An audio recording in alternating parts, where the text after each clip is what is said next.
Mantan Presiden Lee Teng-hui telah wafat tanggal 30 pukul 7.24 malam pada usia 98 tahun. 由于李前总统高龄98岁，本身又合并有多重的慢性疾病，抵抗力弱，在他这一次住院的病程当中，有174天有反复的感染，最后因为败血性的休克。 合并多重器官衰竭。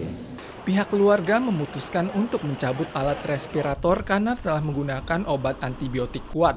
Walau tak sadarkan diri, mantan Presiden Lee masih dapat menatap foto dan video cicit perempuannya. Keluarga Lee termasuk istri, anak perempuan, menantu, dan cucunya hadir untuk menemaninya.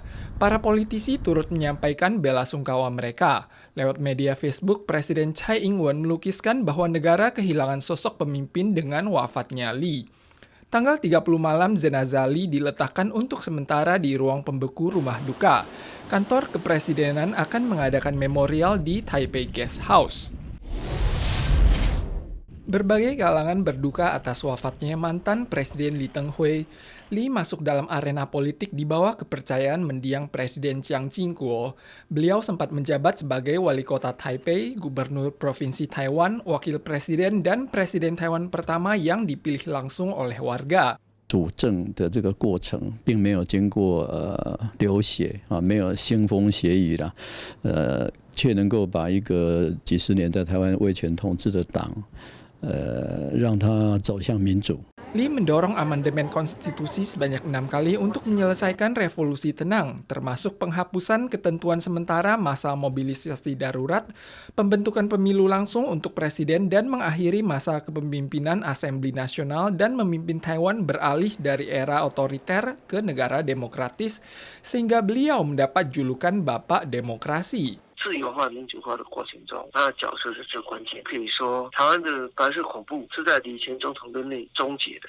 Setelah hubungan diplomatik Taiwan-Amerika putus, Lee bukan hanya menjadi presiden ROC pertama yang mengunjungi Amerika untuk menyampaikan pidato terbuka, namun juga menggunakan metode diplomasi rekreasi untuk mengunjungi Filipina, Indonesia, dan Thailand dan bertemu dengan presiden negara tersebut.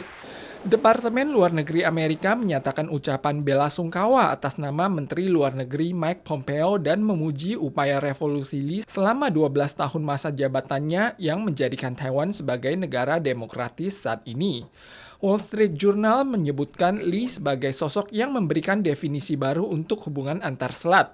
Kantor berita Reuters Inggris menjuluki Lee sebagai bapak demokrasi yang menggulingkan masa kepemimpinan otoriter dan mendukung diversifikasi kebebasan. Kantor berita Xinhua Tiongkok hanya mengumumkan berita ini lewat pesan singkat. Sedangkan Global Times dalam artikelnya menyebutkan Lee sebagai kriminal bangsa Tionghoa. Tablet ranitidin yang kerap digunakan untuk mengobati asam lambung disinyalir mengandung unsur penyebab kanker NDMA dan pihak FDA meminta penarikan produk dari rak bulan Juni lalu. 1 bulan kemudian, analisis internasional terbaru menunjukkan unsur NDMA ini dapat meningkat seiring dengan masa simpan lama dan suhu tinggi sehingga melebihi takaran yang dikonsumsi setiap orang per harinya. Setelah Amerika dan Eropa menghentikan penjualan obat ini, FDA Taiwan juga mengambil tindakan serupa. Semua obat lambung ranitidin di Taiwan harus telah ditarik mulai tanggal 1 Agustus. Tim penyelam Angkatan Laut melakukan proses peledakan bom dasar laut tanggal 30 di Teluk Mau Au yang menimbulkan luapan air tinggi. Ada penyelam yang menemukan bom utuh di dasar laut yang kemudian dikonfirmasi berjumlah 13 buah oleh pihak Angkatan Laut. Ada 2 penjelasan mengenai asal-usul bom. Yang pertama, bom itu dilepaskan dari pesawat ke dalam laut saat Perang Dunia II namun tidak meledak. Namun kepala desa setempat menyampaikan bahwa bom itu tenggelam saat kapal amunisi Jepang diserang oleh tentara Amerika saat era kolonial Jepang. Angkatan Laut menggunakan 1.300 kg bahan peledak dalam proses peledakan kali ini.